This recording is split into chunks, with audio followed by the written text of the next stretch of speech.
Vous avez fondé Cos Nature. Alors, vous fabriquez des emballages alimentaires à base de cire végétale. Comment vous est venue cette idée? Racontez-moi. Alors, c'est lors d'un voyage en Nouvelle-Zélande où j'ai découvert l'équivalent qui se faisait avec de la cire d'abeille. En fait, c'est du coton qu'on enduit avec de la cire, résine et huile. Et j'ai trouvé l'idée géniale parce que j'essayais de consommer autrement, de faire bio, de réduire mes déchets. Et les emballages, c'était un peu ma bête noire. Et donc, quand j'ai découvert ça, je me suis dit, génial, j'ai trouvé la solution. Et j'ai commencé à réfléchir à ce projet en France parce qu'il n'y avait pas l'équivalent. Et c'est là où, en discutant avec des apiculteurs, je me suis rendu compte que la cire d'abeille, c'était pas le produit idéal pour moi parce que c'est un filtre dans la ruche. C'est ce qui va récupérer des toxiques, des polluants, c'est un bioaccumulateur.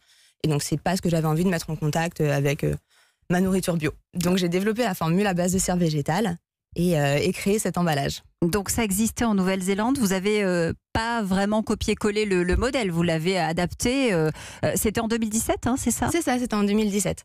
Donc oui, je l'ai adapté. En fait, j'ai dû réinventer la recette. Donc jouer l'apprenti chimiste parce que c'est pas ma formation de base et découvrir ce mélange, cet enduit qui correspondait à ce que je voulais faire, qui soit parfaitement autocollant, qui soit réutilisable, donc lavable, qui ne transmette pas d'odeur ou de goût à la nourriture. 8 mois de test? 8 mois, ouais. Un peu plus, oui. Ça y est, là, il est prêt votre produit aujourd'hui? Il est prêt, mon produit est prêt. Il est vendu depuis juin sur le site internet et chez quelques revendeurs. Ça a vraiment bien commencé, les retours sont super positifs. Qu'est-ce que ça vous inspire, Vincent Pluquet, Jean-Marc Noni? On a finalement, et je le disais tout à l'heure, à portée de main toutes les ressources pour faire autrement que du plastique issu de la pétrochimie. C'est peut-être ça aussi la prise de conscience, ça passe par là.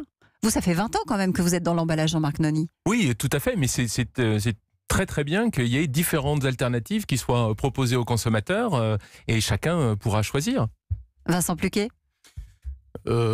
VG-Plast donc développe ses emballages depuis 20 ans. Ça met du temps à se développer. C'est une réponse parmi tant d'autres. Il y en a des nouvelles qui arrivent.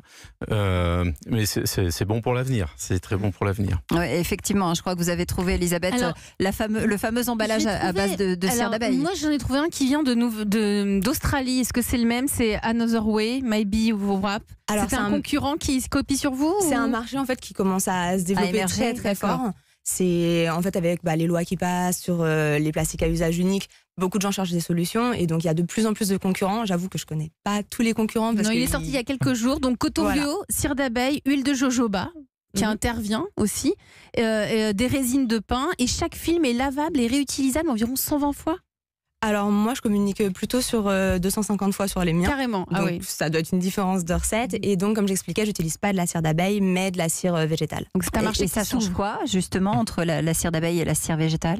Alors déjà ils sont véganes, c'est un avantage pour certaines personnes. Et la cire d'abeille c'est un marché qui est un peu compliqué en ce moment.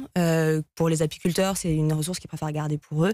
Et comme j'expliquais c'est un bioaccumulateur naturel que j'avais pas envie d'utiliser dans ma recette. Vous avez déjà beaucoup de personnes qui sont venues vous voir pour vous acheter votre produit. Vous êtes en contact avec la grande distribution par exemple? Ouais, en fait depuis le début j'avais plutôt lancé ça comme un test et ça a marché tellement bien que j'ai couru après la prod. Et donc sur le site, j'ai fait plus de 1000 ventes dans les 4 premiers mois et j'ai des distributeurs petits qui sont arrivés. Et là, je suis en discussion avec des plus gros distributeurs. Vous avez des sacs ou c'est uniquement l'équivalent, je vais dire, du cello frais? Ah bah voilà, on les a avec nous. C'est joli. C'est moi qui les dessine. Ouais, et puis c'est joli, oui, ça ne gâche rien.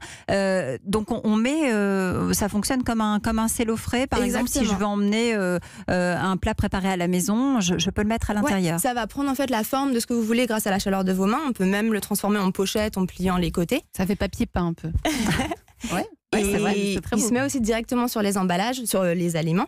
Et il a un pouvoir respirant. Il va laisser passer l'air d'une manière idéale pour les fruits et légumes. Et donc on va les conserver plus longtemps qu'en les étouffant dans de l'alu ou d'autres emballages.